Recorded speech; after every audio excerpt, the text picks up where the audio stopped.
Representação desses espelhos está ali, ó, essa quase reta com as extremidades curvas, né? E esses tracinhos que a gente coloca lá em cima, perto da parte curva, é para representar que a face do lado esquerdo é uma face rústica, não refletora especular. Portanto, ele reflete a luz especularmente por dentro da curvatura. Já o segundo, que é a representação aí do espelho convexo, esses tracinhos estão dentro da curva, significando então que por dentro a reflexão é difusa e que por fora a reflexão é especular. Muito bem, pessoal.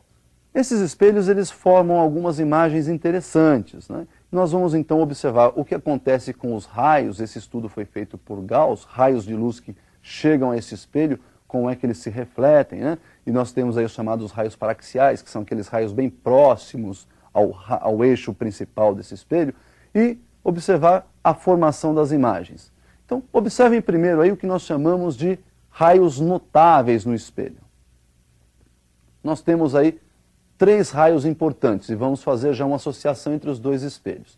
Se você tem lá no seu espelhinho, né, o eixo principal é aquele eixo que passa pelo centro do espelho, vai até o vértice do espelho é o vértice da esfera de onde ele foi tirado. Então nós temos aí um eixo que passa pelo centro e pelo vértice, e no ponto médio do segmento CV, entre o centro e o vértice, nós temos o chamado foco do espelho. Se você emite um raio paralelo a esse eixo principal, para qualquer um dos dois espelhos, este raio vai bater lá no seu espelho e vai refletir passando pelo foco. Então olha lá, para o espelho côncavo, paralelo reflete e volta pelo foco.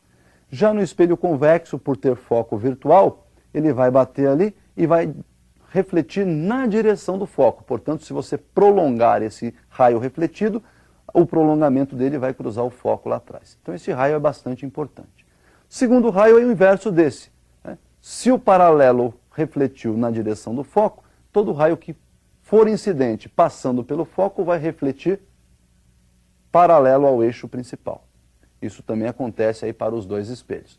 E por outro lado, se você tem um espelho onde a incidência é no próprio vértice, incidiu no vértice, vai refletir com o mesmo ângulo. Esses ângulos, então, formado entre raio incidente e eixo principal e raio refletido e eixo principal. Também se aplica aos dois espelhos.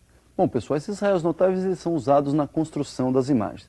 Nós vamos ver um exemplo de construção de imagens e vamos aí determinar as equações estabelecidas por Gauss aí para o espelho. Equação de Gauss para relacionar as coordenadas de posição de objeto, imagem e do foco do espelho, e ainda uma relação de ampliação para saber se a imagem foi ampliada, se ela foi reduzida ou se ela permaneceu do mesmo tamanho do objeto. Então observem na tela. Então nós temos aí um objeto diante de um espelho, olha lá, vou traçar um raio daqueles que nós vimos, notável, saindo da extremidade superior do objeto, tocando o espelho, portanto paralelo ao eixo, e refletindo na direção do foco. Um segundo raio saindo do mesmo ponto na direção do foco vai refletir paralelamente ao eixo principal. Nós temos então o cruzamento desses dois raios, a formação da nossa imagem. E observem que essa imagem, então, está diante do espelho, na frente do espelho. Portanto, trata-se de uma imagem real. O objeto, então, observe, está apontando para cima, a imagem está apontando para baixo. Portanto, em relação ao objeto, ela ficou invertida, né? E o tamanho da imagem, podem observar aí, agora é menor que o tamanho do objeto. Portanto, nós temos aí uma imagem reduzida. Então Gauss estabeleceu a seguinte relação, né? O inverso da distância focal igual ao somatório dos inversos das abscissas do objeto e da imagem. 1 sobre f igual 1 sobre p mais 1 sobre p'. Uma outra relação importante é da ampliação, para você determinar se essa imagem foi ampliada ou se ela foi reduzida, ou até mesmo se ela permaneceu do mesmo tamanho do objeto.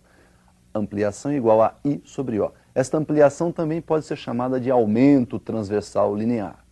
Bom, esse aumento também, ou esta ampliação, pode ser dada por menos P' sobre P. Este menos P' sobre P aparece de uma relação de triângulos lá na construção de imagens, né?